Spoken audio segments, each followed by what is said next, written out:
and Christmas is coming, right? Everybody's busy, right? So, and this is actually it's hard to preach on pridefulness. Okay,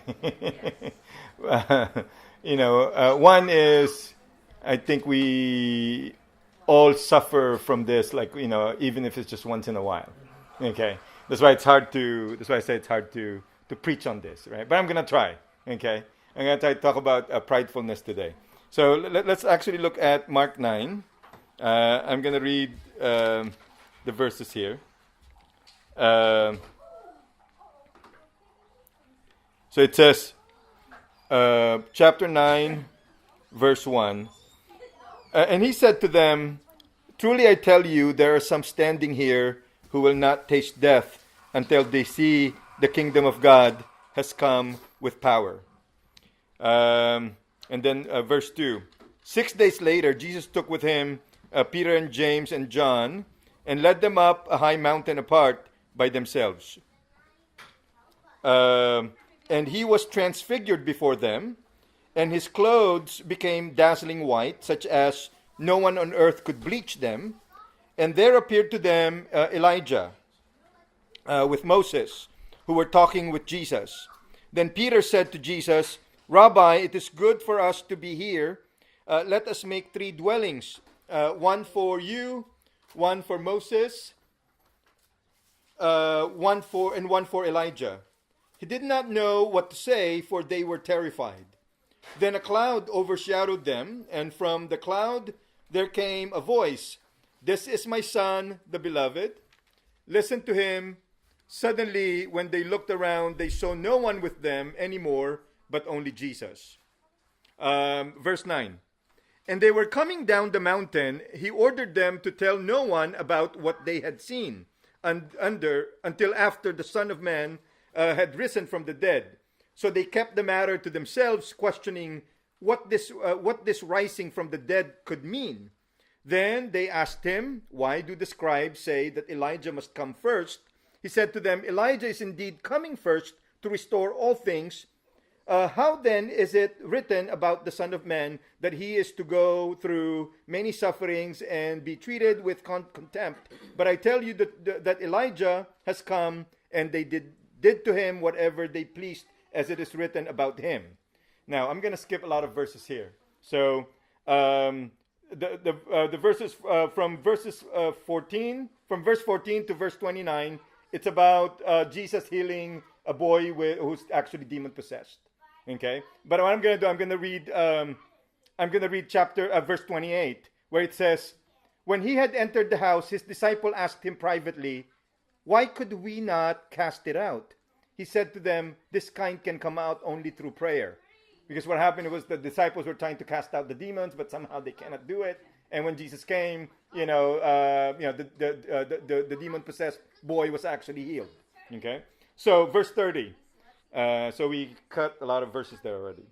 "They went on from there and passed through Galilee. He did not want anyone to know it, for he was teaching his disciples, saying to them, 'The Son of Man is to be betrayed into human hands, and they will kill him, and 3 days after being killed, he will rise again.' But they did not understand what he was saying and were afraid to ask him." Okay.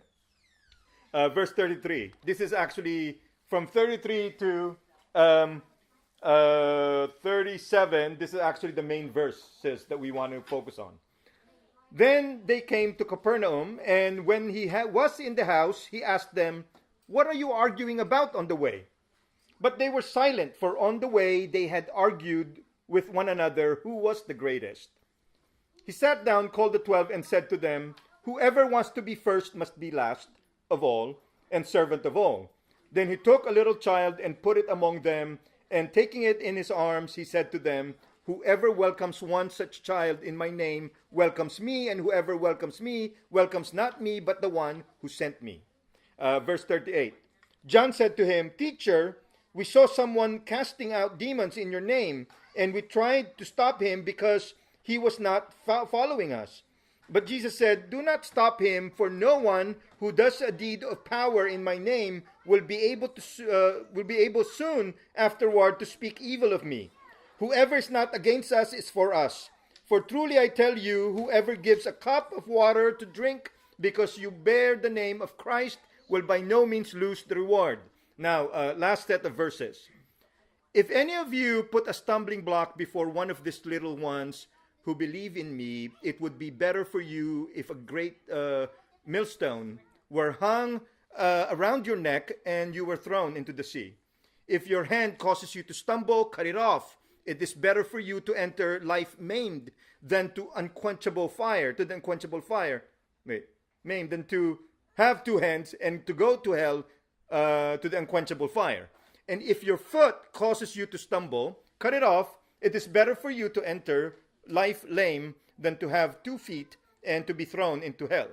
And if your eyes causes you to stumble, tear it out. Right? It is better for you to enter the kingdom of God with 1 eye than to have 2 eyes and to be thrown into hell, where their worm never dies and the fire is never quenched. Last 2 verses. For everyone will be salted with fire. Salt is good, but if salt has lost its saltiness, how can you season it? Have salt in yourselves, and be at peace with one another. Okay, that's good. That's a long verse. Okay. Long chapter. Hi, Sister Jane. Now, so let's look at this. So I entitled this Self-Consciousness Without Self-Knowledge. You can be conscious of yourself without really knowing what? Without really knowing yourself. And so I said the subtitle here is The Problem of Pridefulness. I said it's hard to actually talk about pridefulness. Right? One is because at some point in our lives we were what? We were prideful, and once in a while we are, right? And so this becomes a very difficult one to what? To talk about. Am I correct there for actually saying that? Okay. So if it sounds like I'm actually trying to make you feel bad, okay, with some of the things that I'll say, it's not you. It also applies to what? To all of us. It applies to me as well. Okay. So let's look at this. So let me review what we covered so far last time. I think last time I said a few things that it's still relevant for us today. Okay, so for example, the Gospels did not intend to present accurate history. I think I mentioned that last time. You guys know that, right? The authors of the Gospels were not trying to give us accurate historical account of what happened during that time. How do we know that? One is that there are discrepancies in their accounts, right? And then I said that those discrepancies are reconcilable, but they remain to be what? Discrepancies, okay? Another thing that I said last time, there are different sequences of events in the gospel. So the way they arrange the stories are not what? Not the same. So that already tells you that they were not trying to give you what? An accurate history, okay? Remember I told you about the temporal gap between, what happened in Jesus, the resurrection of Jesus and the writing of the gospel. It's about what, 20-year span? So, we cannot really expect them to give us what? Accurate accounts here.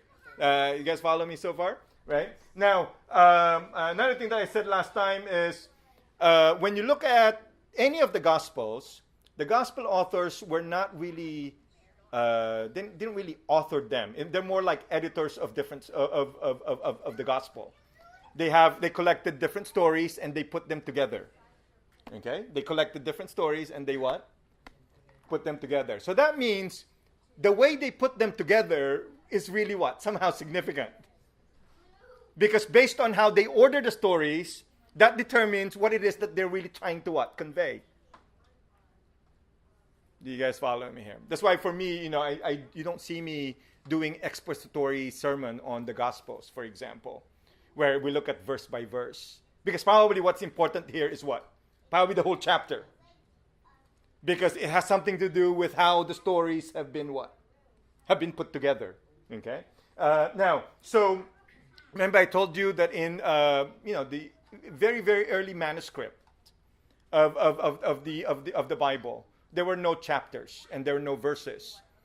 Some people just what? Put those chapters and verses. But keep in mind, the way they put the chapters and the verses, that determines how you're going to what? Understand the text. Because in a way, they're actually telling you how to understand it based on how they're dividing it. I hope you guys are following me. Even when you look at your Bible, there are subheadings. Those subheadings did not exist in the early manuscript. right? The people who translated it, they just put what? Subheadings. That's why when I look at subheadings here, so for example, in verse 42, starting from verse 42, it says temptations to sin.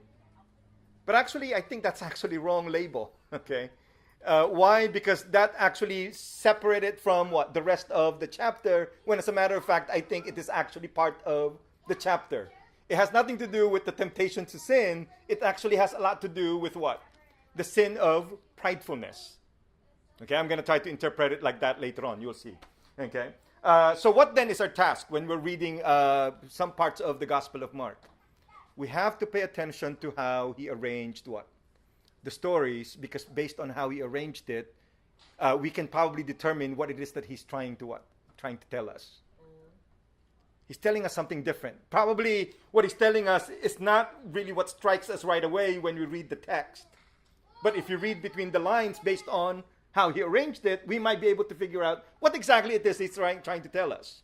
Okay? So in chapter 9 of Mark, I think he's trying to tell us something like this. That there's something about, it has something to do with competitiveness. You guys following me? It has something to do with what?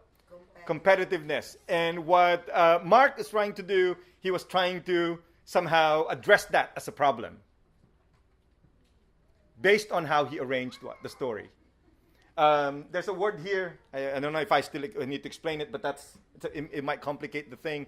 But one of the things you will observe when you read the Gospel of Mark is that he used a literary device called intercalation, where what he does is that he will break a story by inserting another story that might appear to be unrelated to the whole story, but as a matter of fact, it is. Do you guys follow me? And I will explain that, right? So it's a little complicated, right? So he will break a story by actually inserting what? Some mini stories in the middle. Like a commercial. Yeah. But you might think it's not related, but they're actually all what?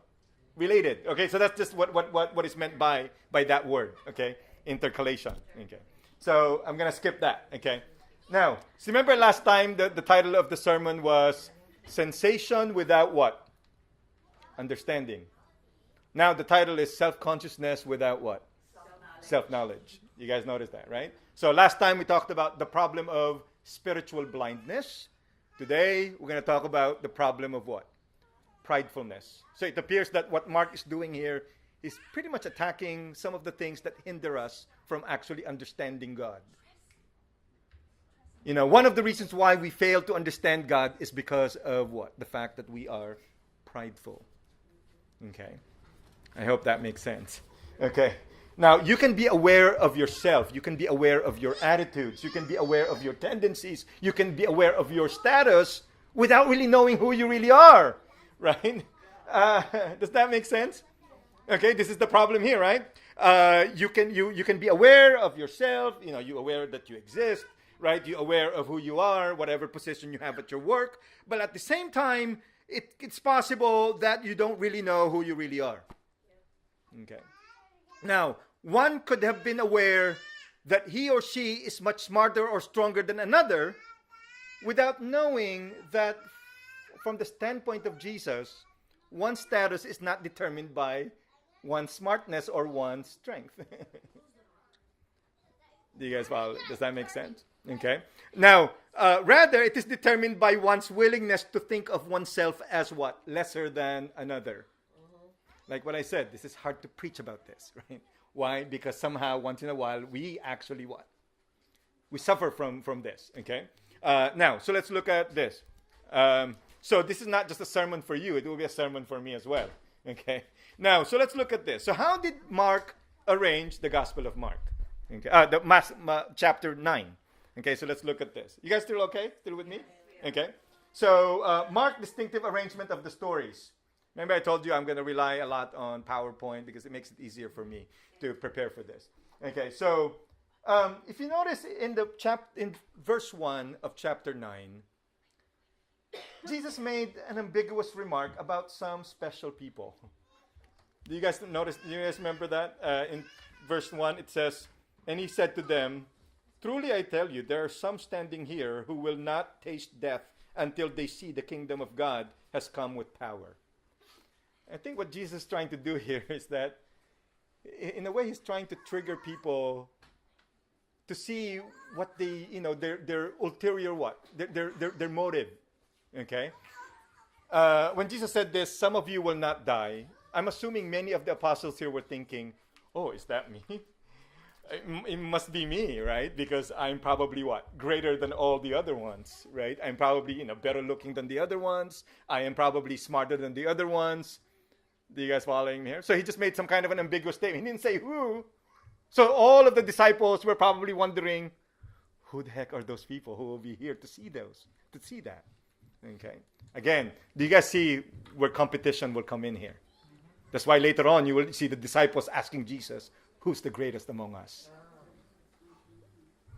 Does that make sense? That's the reason why later on they'll be asking Jesus, who is the greatest among us?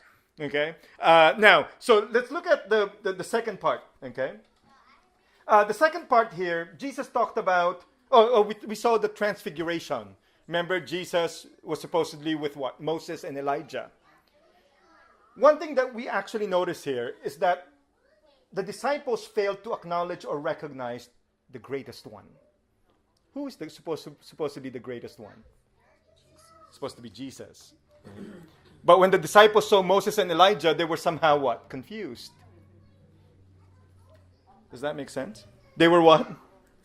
They were confused. They were wondering, should we prepare a dwelling for all of you guys? Right? But somehow God spoke to them and say, this is my son. Right? Listen to him. God is actually telling them, he is what? The greatest one. But somehow they failed to see that. What God wanted to illustrate is that Jesus was actually greater than Moses. He was actually greater than Elijah. Remember, for the early Christians, at least the Christians during the time of Jesus, they look up to Moses because Moses is like the founder of their religion. Do you guys following me here? And what Jesus is saying is that, no, Jesus is actually what? Greater than Moses. And what about Elijah? Jewish people during the time of Jesus, they were waiting for Elijah to come. Remember, Elijah was the one who didn't die? Do you guys follow me? In the Old Testament, he was the one picked up by a chariot or something like that. Right? So he didn't die. So they thought he would be coming back again. So they're awaiting for his what? For his return. But somehow God says, here's my son, right? Listen to him. But somehow the disciples were completely what? Oblivious to that. Do you guys follow me here? They're like wondering, oh, okay, right? They didn't get what it is that God was trying to do, right? Now, secondly, failure to perform what? The task. What were they doing? They were actually trying to heal a boy who was actually demon possessed, and they cannot do it. And when Jesus came, Jesus just said something, and then what? The demon left. And that's the reason why they went to Jesus and say, how come we were trying to do that, but the demon were not responding? You guys following me here? So it's not just that they failed to acknowledge the greatest one, they also failed to perform what? The task. I want you to see the incompetence of the disciples here. That's what I'm trying to point out. I want you to see what? Their incompetence. They're actually incompetent people. But you will wonder later on, how come they're actually arguing who is what? The greatest. These are a bunch of incompetent people wondering who is what? Who is the greatest? Okay? Now, so the fourth part, right? They failed to what? Understand. Remember, Jesus was telling them, I'll be suffering, they'll kill me, right? But I will resurrect from the dead. And the whole time, they're just not getting it. Okay? And look at what it says in verse 32. But they did not understand what he was saying and were afraid to ask him. Do you guys see this pattern here? The whole time, the text is showing us that somehow these disciples were a bunch of what? Incompetent people. Right? God already told them who's the greatest one, and they still what? They still didn't get it. They went and tried to heal someone who's actually demon-possessed, and they cannot do it. Jesus already told them, this is what's going to happen to me, and they still not understanding what the heck is he talking about, right? What is it that really that Jesus was actually trying to tell us? What does he mean when he says he's going to suffer and he's going to die? What is that about?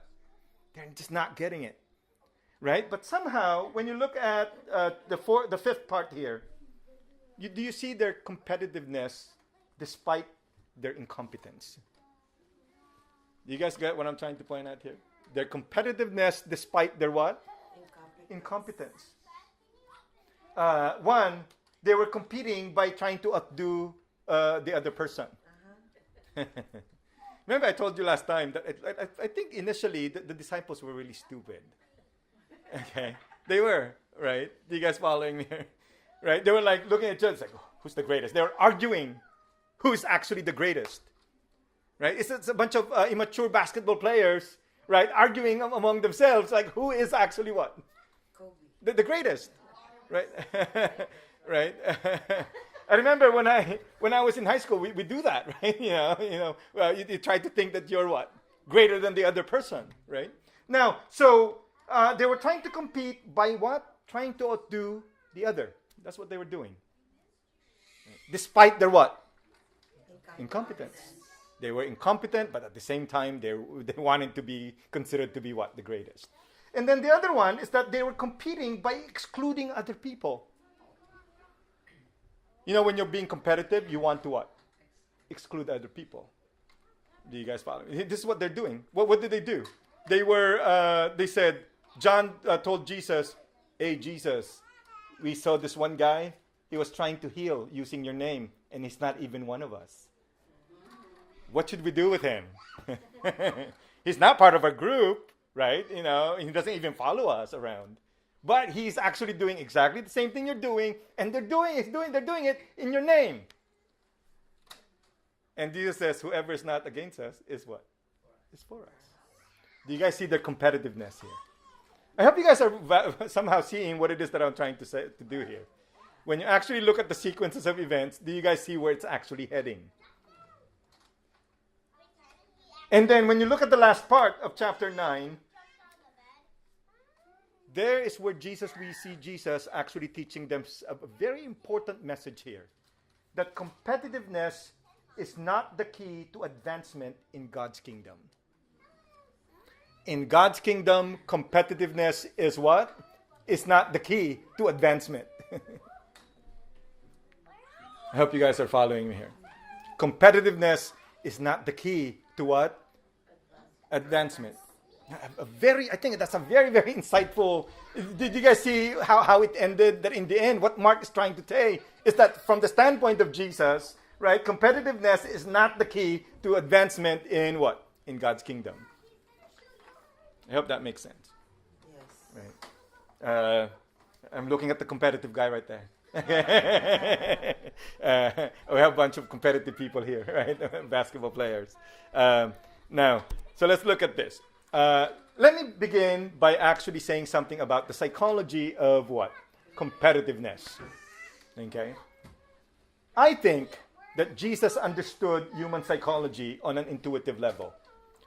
Jesus understood that one of the main problems with humans is that they are what?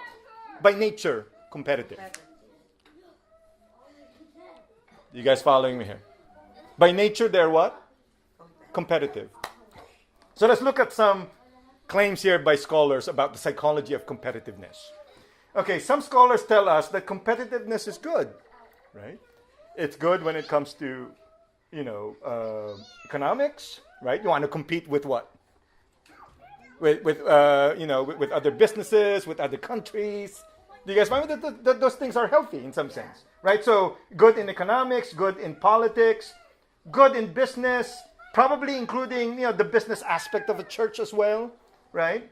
Good when it comes to foreign relations, good with sports. I know Gene told me that he's very competitive when it comes to sports or playing basketball, okay? And I think Brother Art the same way, and then Jeff, the reason why I'm not a good basketball player because I'm not competitive, right? Because they're very competitive people. I'm not competitive when it comes to playing basketball. Sometimes I just want to play, right? But they're competitive people, right? But competitiveness is good, especially when it comes to what? Sports, okay? Competitive is good when it comes to romantic relationships. You got to compete, right?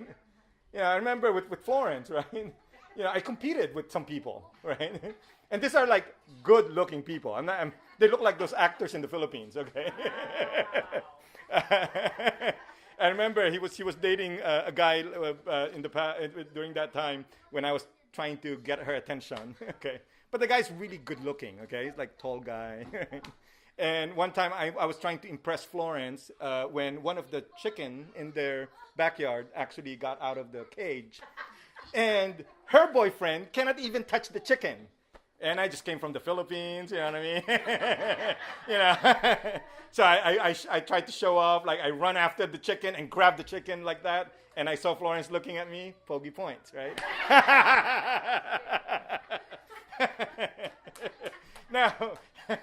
Now, but do you guys follow what and actually until today, Florence remembered that. I think that's probably the first time it clicked, right? It's like, this is the guy for me, right?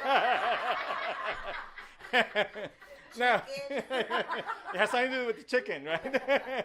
Now, but you guys see what I'm trying to point out here, right? Competition is good, right? In some sense, okay?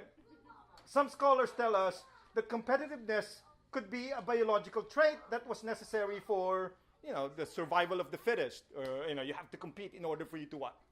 Survive, okay? And that's probably the story of evolution, for example. Some scholars tell us that the competitiveness is an extrinsic incentive, okay? Doing something for a reward, for example, right?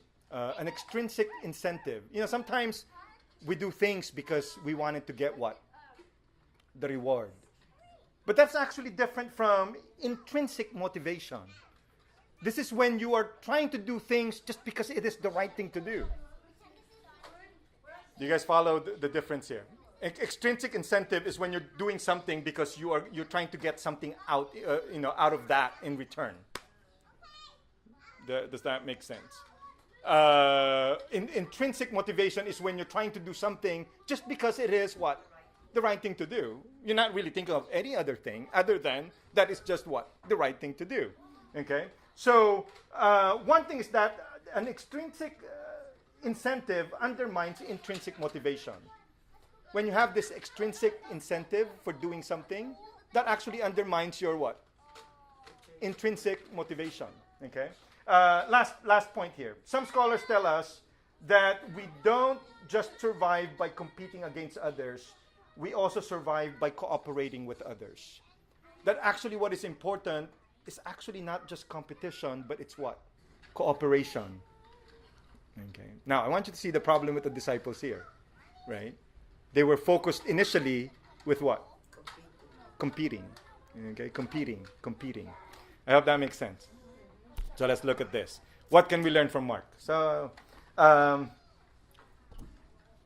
remember I told you that in verse 1, in a way, I think Jesus was trying to trigger, their competitiveness. He wanted to see their what?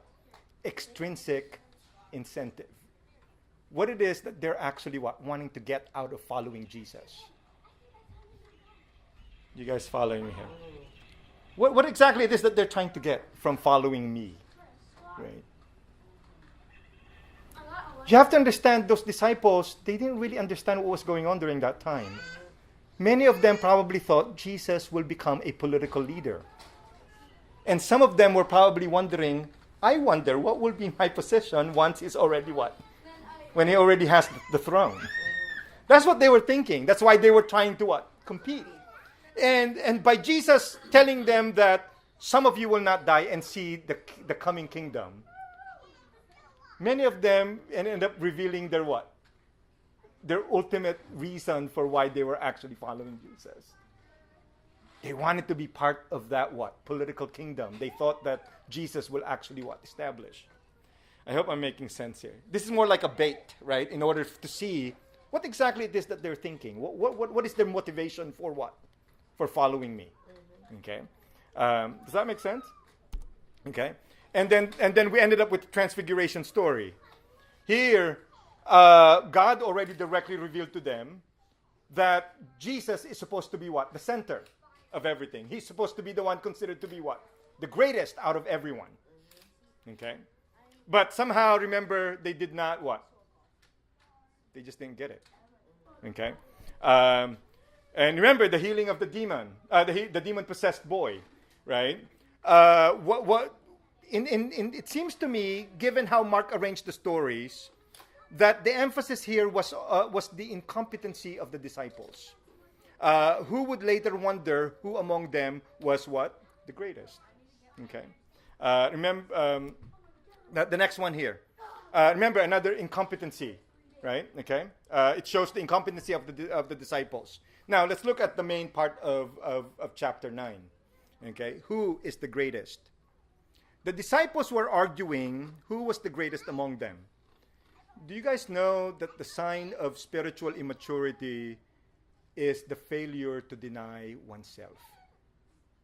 Sign of immaturity is the failure to what? Deny oneself.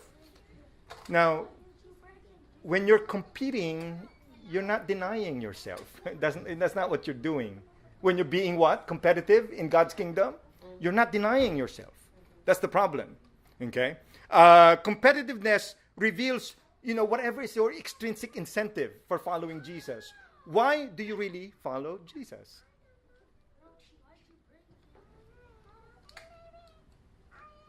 Does that make sense? Right? Now, keep in mind that the secret of greatness is actually lack of greatness in God's kingdom. The secret of greatness is what? Lack of greatness. To be great is to be not great. Right? Are you guys following me? That's what it means, right? At least in God's kingdom. Now, we're not talking about business here. You can compete however you want to compete, right? When it comes to business. But we're not talking about the business world here. We're talking about what? God's kingdom. Where, what makes you great is the fact that you don't have greatness. Okay? According to Jesus, whoever wants to be first must be last of all and servant of all. Whoever wants to be what? The first. Is the one who's supposed to be what? Last. Whoever wants to be first is the one who actually what? Serves. Now, in all areas of our earthly life, the greatest is the one who got the first place. You guys know that, right? Does that make sense? That's why we always compete for what? The first place. I remember when I was in elementary school, I was competitive in school. I was trying to be what? The first honor, right? Or to get the first place, right? In school. Of course, I lost that interest to compete. After you hang out with like the bad boys, okay, right? Because it happened to me. I ended up hanging out with the bad boys. I ended up not competing because we ended up making fun of those people who are what? Competing for the first place, right? Right. So the greatest is the one who got the first place, or the one whom the people serve, right? Is the greatest. Isn't that the case? In all areas of life, right? We are naturally drawn to the one who is ahead of everyone, or the one whom everyone is eager to serve, right? That's part of our what? Our biological, proclivities in some sense, or psychological proclivities, right? We are always looking for the first one. I hope I'm making sense here. Right? That's just how we naturally act, right? We looked at the rankings, right? So we figure out who's the first. So that's the one we buy, the product that we buy. You guys following me here, right? When I was applying for graduate school, I looked at the rankings. Are you guys following me? And then I try to go for the one who is what? Number one. Like we do this all the time. Okay. Now, but in God's kingdom, the worldly values of greatness is actually turned upside down. In God's kingdom, this worldly values of what? Greatness is actually what? Turned upside down. I hope you guys are following me here. It's actually what? Turned upside down. In the world, you have to compete. Right? You have to compete. In order for you to get the job, you have to compete. In order for you to be promoted, you have to compete. You're like constantly competing with some other people. But in God's kingdom, that is not the culture that should define what? The church. that is not the culture that should define what? God's kingdom. Again, whether you like it or not, that's what's happening in churches today. It's competition, right? Who has the greatest what? Praise and worship team. Right? Who has the biggest church? Who has the best preacher, right? It's always like that, right? Whose preacher has a jet plane, right? That's because what happened is that the values of the world, they ended up what? Embracing it. Thinking that the same values apply for what? For the church. I hope you guys are following me here. I hope that makes sense. Okay. And I know, I've worked in churches before. I've seen how pastors will actually meet and figure out how we can have the best Christmas service so that we can attract more more people. It's just a matter of competition, right? I hope you guys are following me here. Okay. Now, so it is not the one who wants to be served is the greatest. Rather, it is the one who what? Who serves. That's why, according to Jesus, whoever welcomes a child welcomes me. Why a child? Again, because children are what? Powerless. Children are dependent. So what Jesus was actually saying is that whoever will actually what? Welcome, right? Whoever will actually welcome the least among you, right? And that is a way of actually what? Welcoming me. It's easy to welcome Brad Pitt, right? If Brad Pitt is driving around the neighborhood, right, I will clean my house right away, right, and invite him to come in. Because he's not the least among us. Do you guys following me here? Right? You guys follow? Does that make sense? But Jesus was saying, that you have to turn this upside down, right? Greatness is really possessed by those who are really not great. I hope that makes sense. I hope that makes sense. And again, this is Jesus' way of what? Rebuking the disciples. Okay, he was rebuking the disciples. Now, remember the disciples were even trying to exclude people. Okay, they're not part of our group, but they're doing the same thing. But Jesus said, whoever is not against us is what? Is for us. Okay? And let me look at this. Jesus against competitiveness. Okay? Jesus against what? Competitiveness. Now, don't apply this to being, if you're part of, in your businesses. I'm not talking about that. I'm talking about competitiveness in the context of what? The church, in the context of God's kingdom. Okay? Competitiveness is not the key for advancement in God's kingdom. Let me put it this way. Okay? In God's kingdom, when you become a stumbling block for the advancement of others, you become worthless. That's harsh, okay? But that's actually what it says here. Oh, it's the other way around. Okay, right? If you look at what it says here, it says, if any of you put a stumbling block before one of these little ones, talking about the children here, right, who believe in me, it would be better for you if a great millstone were hung around your neck and you were thrown into the sea. I'm not the one who's saying it harshly. Jesus was much more harsh here, right? If you became a stumbling block for another person, like in advancing in my kingdom, right? He was saying, you're better off dead.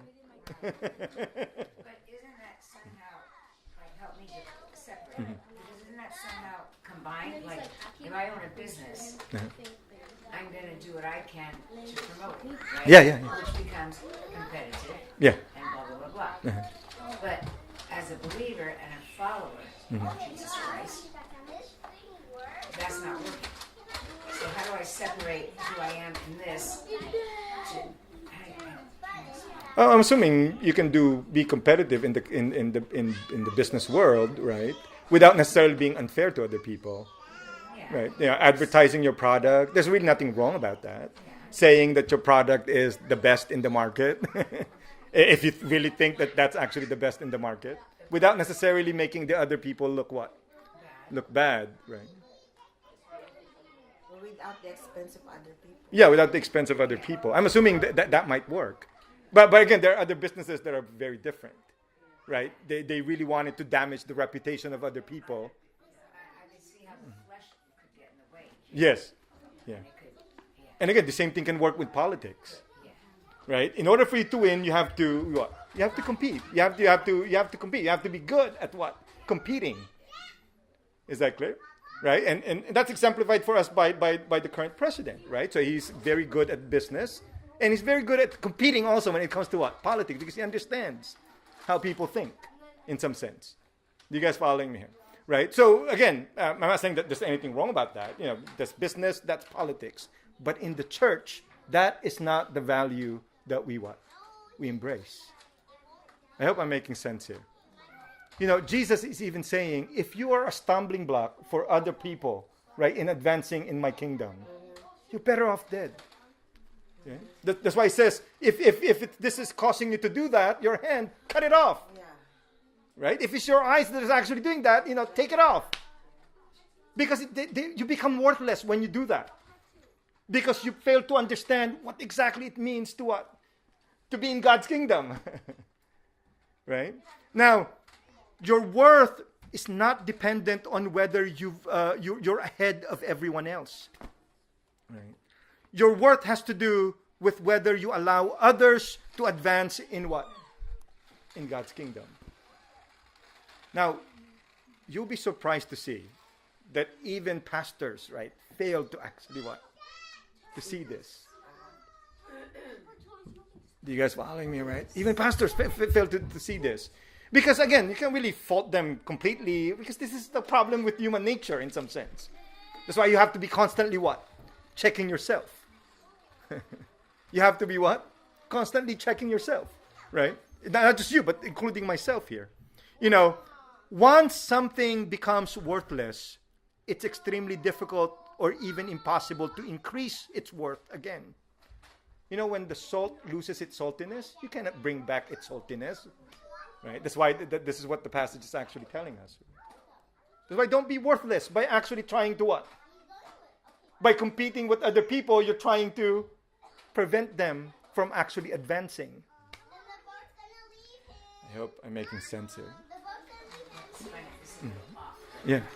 Mm-hmm. So, I was on the Weight Watchers site last night, your comments, and it really broke my heart. There's a lady, it's a chat thing for Weight Watchers, and there was a lady on there, she was from Connecticut, and she said, tonight I sit so broken, and so sad. And she said, 5 hours ago, her 9-year marriage ended, and she said, I'm devastated. So long story short, her husband was a pastor, Okay. and he went to her and told her that God told her that he needs to file for divorce.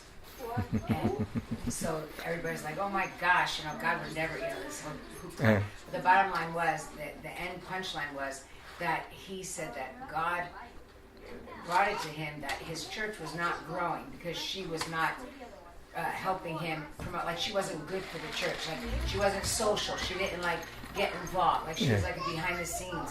And so she said she felt in her heart that he was having an affair with one of the parishioners, and Lord and behold, someone saw him. And but she was very outgoing. She brought the women's group grew in the last 7 months, and she was more not like that. And so he promoted his church through this lady. And I'm thinking, wow, what these people not want to go to this church? You know what I mean? And so the lady got a whole bunch of support. What kind of rat church is this? I was getting all heated up. Promote your business in church. You can't do that. So, but people look for every angle, and so it's not beneath pastors to do, to be that way. Yeah. It's like they're looking for that big name. Yeah. It happens to everyone, right? It happens to the big pastors, right? To the one pastoring big churches. You guys following me, right? It happened to some of them already, right? Again, this is just part of what? Human nature in some sense. That's why, Jesus is telling us, right? Do not be a stumbling block for other people as they advance into what? To God's kingdom. Okay. Mark 9 ended with the following word. It says, be at peace with one another. Competitiveness in God's kingdom, the kind of competitiveness that prevents others from advancing in God's kingdom, makes being at peace with one another almost impossible. Yeah, true. Yeah, we cannot be in competition, right? Especially here, as we establish the culture of Symposia, right? Hopefully, we avoid that, right? We're not competing. We're not competing with charisma. We're not competing with any church. Does that make sense? We're trying to do the work of God in some sense. Okay, we're trying to do the work of God. We're making sacrifices here and there, right? All of us. Yeah, I'm just so happy that all of us here are seemingly involved, right? From bringing food, from videotaping, right? From singing, right? All of us are somehow what? Involved in the ministry. And of course, conflicts will arise, right? Yeah, those are inevitable. Okay, those are inevitable. Okay. But I hope we will always be reminded by this, right? Not just you, but including what? Including myself. I hope I'm making sense here. Okay, right? Now, Jesus and the problem of pridefulness. What is pridefulness, anyways? I'm almost done. Okay, what is pridefulness? Based on an online dictionary, it has to do with this: a high or inordinate opinion of one's own dignity, importance, merit, or superiority. Okay. When you think of yourself higher than what you really is, would you think highly of yourself, right? That is actually, in some sense, not really commensurate to who you really are. I hope I'm making sense here. Okay. Every time I try to explain things, I think I'm making it complicated. Okay. So I should have stick with the original definition. Okay. Now, based on that definition, right, it should be clear that the problem that Mark addressed in chapter 9 is the problem of pridefulness that occupied the minds of the disciples. It was occupying their minds, pridefulness. Jesus wanted to disrupt the natural course of our behaviors. Naturally, we will be what? Competitive. But Jesus wants to what? Disrupt that. That's what he was trying to do. Okay? The disciples, like all of us, are naturally inclined to be prideful. Jesus wanted to shatter such behavioral tendencies in order for us to understand the nature of God's kingdom. God's kingdom is not like earthly kingdoms. God's kingdom is not like what?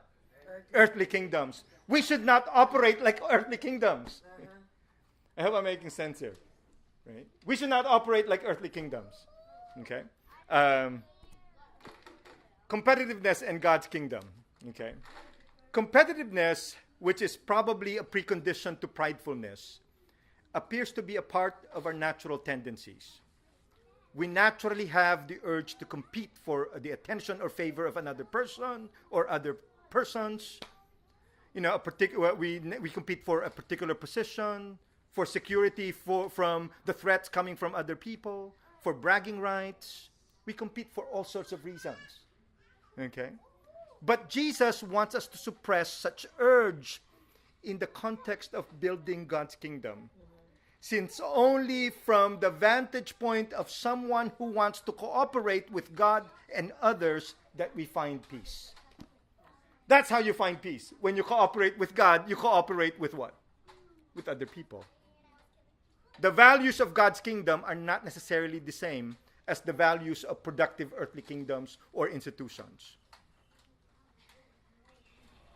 You guys following me here, right? While competitiveness is valuable in productive earthly kingdoms or institutions, it is not valuable in God's kingdom at all. It is wrong to equate an earthly kingdom with God's kingdom. You guys following me here? Do not equate the two. These are two different things. At your work, you can compete, right? You can in politics, you can compete, but not in church. There should be no competition in church. That's why for me, I'm very appreciative just observing the people we have in Symposia. just observing, right? I don't sense that. At least I don't sense that yet. I hope I'm making sense here, right? Everybody just seemingly, just willingly doing whatever it is that they wanted to do without feeling, the pressure to somehow compete with another. It's hard to compete with Sister Bambi when she brings a lot of food. Okay, I can say, "Oh, I'm gonna try to outdo her," right? But that means that's a lot of that's a lot. But we don't sense that. Do you guys following me here? We don't sense that. We don't sense that we have to compete. If you bring some, that's fine. No need to what? No need to compete.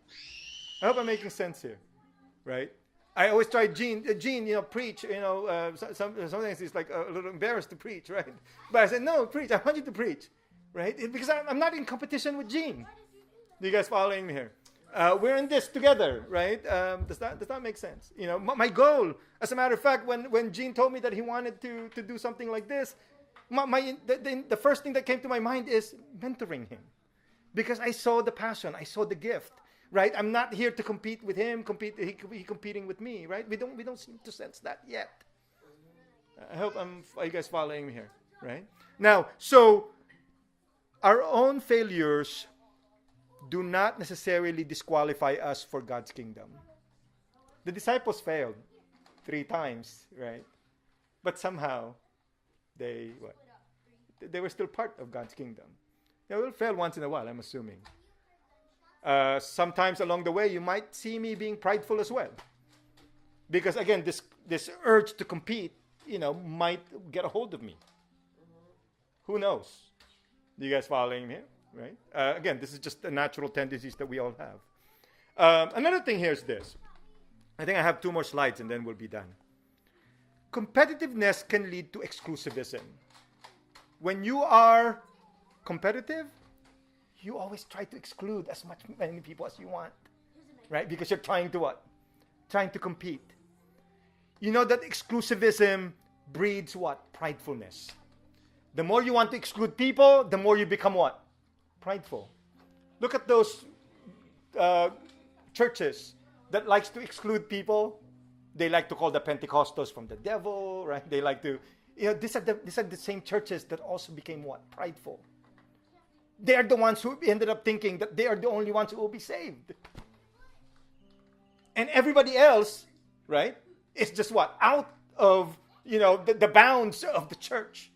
And they're the only ones who are actually what? They're the only ones who are in, and everybody else is out. You guys following me here, right? I remember I encountered a church that was like that before. And it's a group of Filipino church, right? They have their own denomination. And they were telling me that in order to be saved, you have to be part of their church. And I remember telling the pastor, almost all of your members are Filipinos. So you're trying to tell me that only Filipinos are the ones who will be in heaven. Because that's the most stupid thing that I've actually heard. Almost 100% of your members are Filipinos and you think you're the only ones who will be saved? That's just stupidity. You guys following me here, right? They always try to exclude people. They want to exclude people. Okay? Now, here's what I'm going to say. Okay? Inclusivism lessens competitiveness. Right? In turn, it reduces our pridefulness. When you encounter a different Christian group that is unknown to you, competition should not be our natural reaction. Right? Give them the benefit of the doubt through inclusion as our preliminary response. Do you guys following me here? Okay? That's why here in this Symposia, you're not going to see me bashing Catholics. Do you guys following me here? Right? Because I'm much more inclusive. I'm thinking of them as actually what? One of us. I hope I'm making sense here. Okay? Remember that there is no Christian group that has the monopoly on theological and moral truths. No one has the monopoly on truth. Do not exclude them from the faith without adequate justification. I hope I'm making sense here. Being exclusivist is much better than what? Being exclusivist. Okay. Does that make sense? Okay. Lastly, Is the opposite of competitiveness passivity? Am I just asking you to be passive? No, that's not asking you to be passive. Right? Passivity is not the opposite of competitiveness. It doesn't mean that you just have to take whatever people tells you or something like that. I hope I'm making sense here. Passivity is not the opposite of competitiveness. Jesus was neither competitive nor passive. You guys notice Jesus? There was never a part of the gospel where he actually showed what? Competitiveness. But at the same time, when you look at the gospel, he was also not passive. When he actually had an encounter with Pharisees, he corrects them, he rebukes them, he argues with them. You guys following me here, right? He was not passive, right? Jesus did not compete with the Pharisees. He was also not passive in relation to them. Modesty is the opposite of competitiveness, not passivity. You guys following me here, right? It has to do with truthfulness to the best of one's knowledge and ability in his or her estimation of his or her what? Worth. I hope I'm making sense here. Be modest about how you're estimating your own what? Your own worth. You guys following me here? Right? You know, the worth of your claims, the worth of your achievements. Right? Be modest when you're actually trying to what? Trying to estimate that. That is the opposite of competitiveness in some sense. I hope I'm making sense here. It's not passivity. Are you guys following me here? You know, passivity is a sign of weakness in some sense. But that's not what I'm asking. I don't think that's what the Bible is about. Right? You know, what it's trying to tell you is like, be truthful about, you know, how you estimate your own worth. You know, you have worth, but you just need to be truthful about that. You know, if I am telling you that I am the greatest cook and I don't even cook, do you guys following me, right? And then I'm giving you a bad estimation of my own worth as a cook. Does that make sense? Yeah.